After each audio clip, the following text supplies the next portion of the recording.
Hi, my name is Jared from Photo to Canvas, and welcome to the first video in my Fine Art and Photo Printing 101 series. So in this first video, I'm going to go over the equipment that I use for all of my fine art and photo printing. The first piece of equipment is this.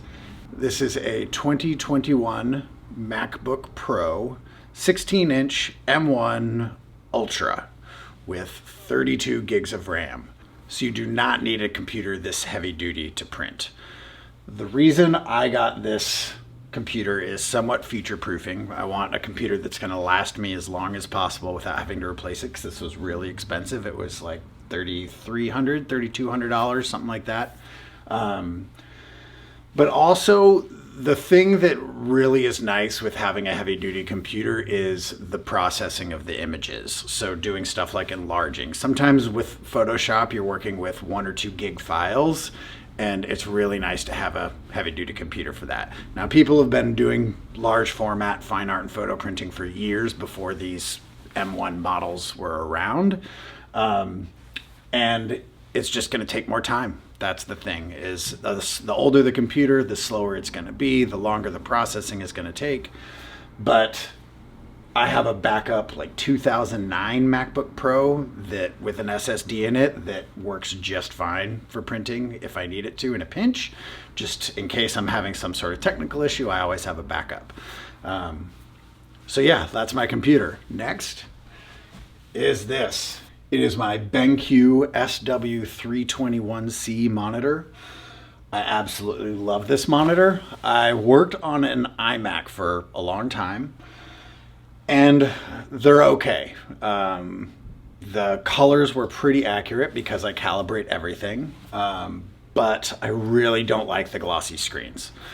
It just doesn't look right to me. It doesn't give you a very accurate representation of what your photos are going to look like. This monitor was about $2,100, I think, and I absolutely love it. It's a USB-C monitor, so one cable connecting that to your computer will power your computer if you have a USB-C powered computer. It has a hood on it, which I really like as well, to kind of keep some of the ambient light down, especially that light coming from my front windows. It has a couple USB ports and an SD slot on the back, which I don't use because I use a dock, but otherwise this thing works great. Again, you can edit with anything, with any monitor, but it's really best to calibrate it. For that, I use a Xrite i1 Display Pro, and I calibrate it once every couple weeks. And the colors are fantastic. I keep the monitor set at about 50% brightness. And actually, I think when I calibrate it, it doesn't give me an option. And actually, I think when it's calibrated, I don't actually have an option to adjust the brightness. It's 32-inch, I should add. There's also a 27-inch model. Benq has several different levels of monitors. This is the one specifically aimed at photographers. It also has its own software inside for the calibration. I don't use the software that comes with this, the Xrite software. I use Palette Master Pro. It raises up, it lowers down, it swivels. It does everything you should need to do if you're printing. But again, you can print just fine from this. These videos are aimed at people that are doing printing from home. So unless you're doing a lot of printing, you might not need to go heavy duty like this, and you can print from this just fine. But I would highly recommend getting a calibrator. Now, these videos are going to be helpful for people that are just printing to a desktop printer with their basic computer, your cheap Canon or HP printer that has 3 colors plus black. The stuff I'm going to show you in this is still going to get you better results on there. But if you've gone as far as getting a Canon or an Epson 8 to 12 color pigment printer, you're really going to want to do the best that you can. So, and those are the kind of cases where I would recommend the calibration, maybe a better monitor. But if you're just printing normal photos on your 4-color printer, then your standard monitor is probably fine. Just turn the brightness down to about halfway. So to connect all this stuff, I use a OWC Thunderbolt 3 dock. So that is really nice for connecting all my printers, my monitor, everything to my Mac with one cord. I do have a second cord plugged in for my RAID drive, just because I find that it goes to sleep a lot when I plugged it into this dock. So I plug it straight into my computer. I have plenty of ports, so it's there. It's no problem. I also do use a RAID drive, but that's not really relevant to the printing, so I'm not going to go into that. Now, there is one thing with these Macs that can be tricky. So one of my printers, one of my large format, my more expensive 60-inch printer, does not communicate with USB-C ports. And these new Macs, that's all they have. Now, this was an absolute nightmare. I bought several different dongles, I bought several different cables. Nothing would make it work. I talked to Canon extensively on the phone about this. Luckily, it happens to work with this dock. But I've tried probably 6 or 7 different methods to connect it to this computer, and before I got this dock, I had to use Ethernet, which kind of bummed me out. So I am warning you, if you use a Mac and an older printer, you might have issues with the USB-C. All right, that's it for the computer setup. Let's move on to the printers. All right, so this is my main printer. It is a Canon Pro-4000. Now, I use Canon printers because when I bought this company, that's what he had. I will not speak for Canon printers over Epson printers. I do not have much experience with Epson printers, and everybody raves about them. But when I've done some reading about side-by-side comparisons, Canon has advantages too, so there's really no one or the other for me. As a photographer, I shoot Sony, but Canon, Nikon, Fuji are all excellent cameras. I just happen to shoot Sony for my own personal reasons. So I'm not advocating for Canon here, but I do love this printer.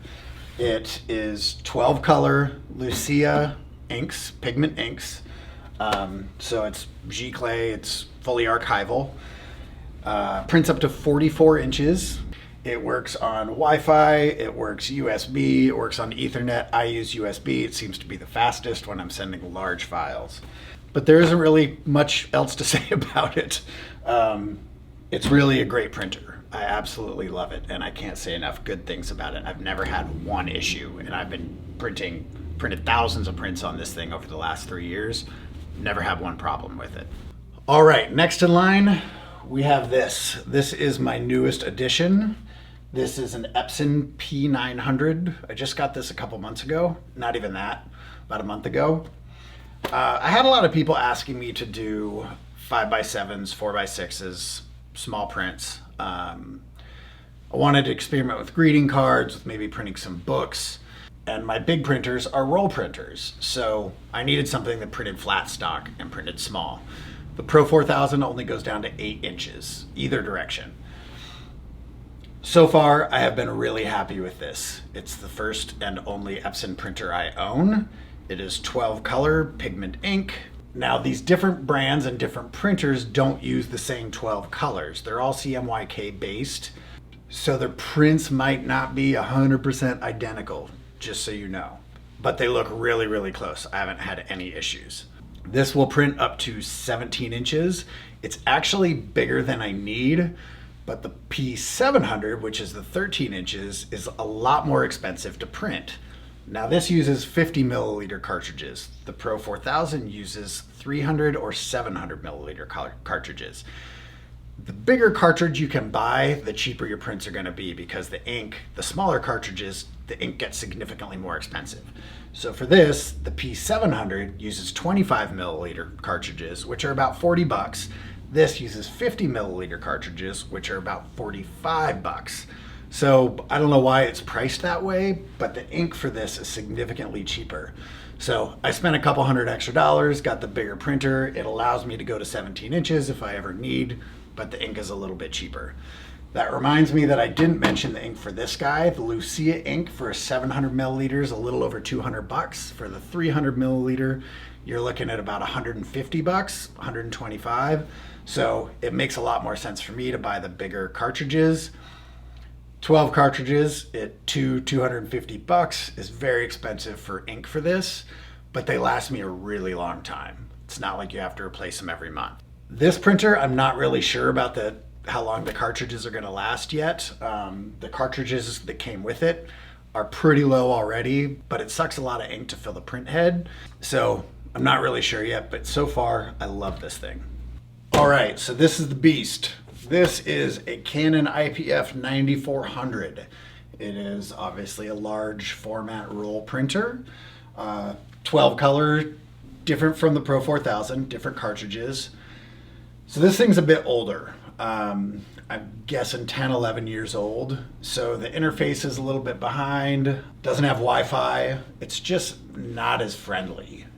I have more errors with this thing. Ink's cheaper, but a little bit harder to find. If you just go to kind of your standard spots, the ink is actually more expensive, but eBay is a really good source for ink for these printers. You have to be careful because a lot of it is expired. Canon actually told me that expired ink is okay, but I still prefer to use non-expired ink. But yeah, this thing goes up to 60 inches. It doesn't have a basket. I know you can get them with baskets, but when I got this one, it did not have one. But I'm on carpet, so I just catch the print and it's okay. I've done some amazing giant prints with this machine. I'm very nervous for it when it dies because these things are, you know, over $10,000. The Pro-4000 you can get for about $4 grand. But yeah, same deal. Lucia inks, all pigment, fully archival. The driver and the computer setup of this thing is a little bit older as well, so it's a little bit funkier to use. The Pro-4000 is pretty slick. Everything installs. If you need to add papers, anything like that, it's pretty easy. It's not hard on this, it's just a little bit more complicated. But it's also just a different process than the Pro-4000, which is kind of annoying. But overall, I love this printer and I'm really hoping to get a few more years out of it. When it dies, I will probably move to a Pro-6000 or something like that. We'll see what the newest and best is. I might consider getting an Epson for my 60-inch if this one dies, but we'll have to see what the costs are like when it happens. Hopefully not for a long time. So that's it. That's my main printing equipment. I also have chop saws, air compressors for my canvas gallery wraps, for the bars, staplers, all stuff like that. The papers are something I'm going to go into in a different video, as is the process. Now, if you're printing small format at home, I would highly recommend something like my Epson P900, or if you're not going to be printing a lot and you don't mind the more expensive ink, even the P700. Canon's small format printers are not something I will ever recommend. A lot of you that are seeing me on YouTube have found me because the Pro-100 is an absolute nightmare of a printer. I know the Pro-1000 is better, but it's a lot more expensive to print on than the P900.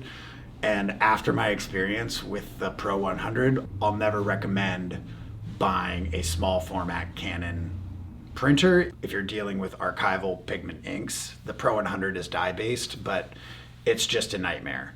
And my cheap, like, desktop office printers have always been Canon, and they've been fine.